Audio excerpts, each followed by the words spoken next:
నమో నారాయణాయ. ప్రేక్షక మహాశైలకు, శ్రోత మహాశైలకు అభివందనములు.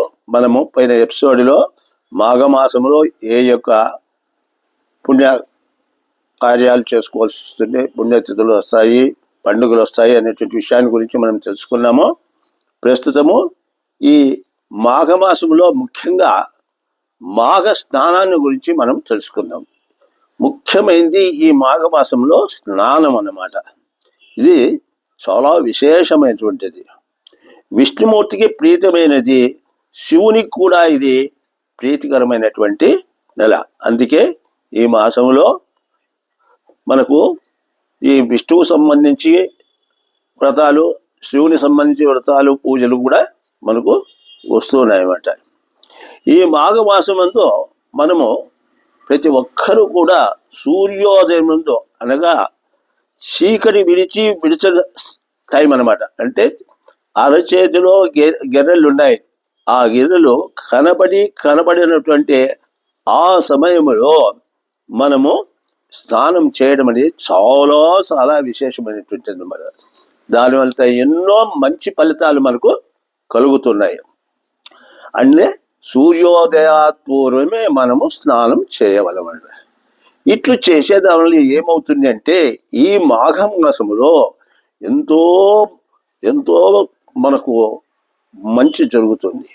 ఆ నీటిలో చాలా శక్తి ఉంటుందన్నమాట. ఈ మాఘమాసంలో చాలా శక్తివంతమైనటువంటి పదార్థాలు మనకు లభిస్తాయి. అటువంటి వాటిని మనము అది తెల్లవారుజామునే సూర్యోదయానికి ముందే అవి ఉంటాయి. తర్వాత సూర్యుడు పుట్టిన తర్వాత అంత మళ్ళా దాని ప్రశస్తి ఉండదు. అందువల్ల ప్రతి ఒక్కరు కూడా సూర్యోదయాత్పూర్వమే ప్రతిరోజు కూడా ఈ మాఘమాసం మొదలు నుండి అంత్యం వరకు, అంటే పాడ్యం నుండి అమావాస్య వరకు స్నానాలు చేస్తే వాళ్లకు అనారోగ్యాలన్నీ తొలగిపోయి మంచి ఆరోగ్యము కలుగుతుంది. ముఖ్యంగా ఇది నదుల్లో ఎక్కువగా ఉంటుంది, సరస్సుల్లో ఎక్కువగా ఉంటుంది. మరి ఇవన్నీ లేకపోతే బావుల దగ్గరైనా స్నానం చేస్తే మంచిగా. అంటే చల్లని నీటితో స్నానం చేయడం అనేది ఈ మాఘమాసంలో మనకు ఆరోగ్యానికి చాలా ముఖ్యమైనదన్నమాట. చాలా మేలు చేస్తుంది. ఒకవేళ ఇవన్నీ లేని పక్షంలో కనీసము ఇంట్లోనైనా కూడా చల్లనీటితో చేయొచ్చు. అది చేతగాని వాళ్ళు కనీసము సూర్యోదయాత్పూర్వము ఉడుకునీళ్లతో అయినా స్నానం చేస్తే, సూర్యోదయానికి ముందే స్నానం చేసినారంటే వాళ్లకు చాలా మంచి జరుగుతుంది అన్నమాట.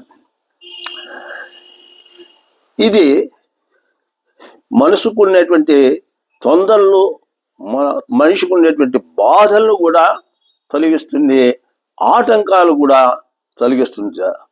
ఆ తరువాత స్నానానంతరము మనము ఉదయం సూర్యుడు వస్తూనే, సూర్యుడు కరకరము మనకు పుడుతుండగానే సూర్యుడికి అర్ఘ్యం ఇవ్వడం అనేది చాలా మంచిది. ఈ అర్ఘ్యం అనేది దీన్నే ఈ స్నానం అనేది మనకు ఓం స్వస్తి.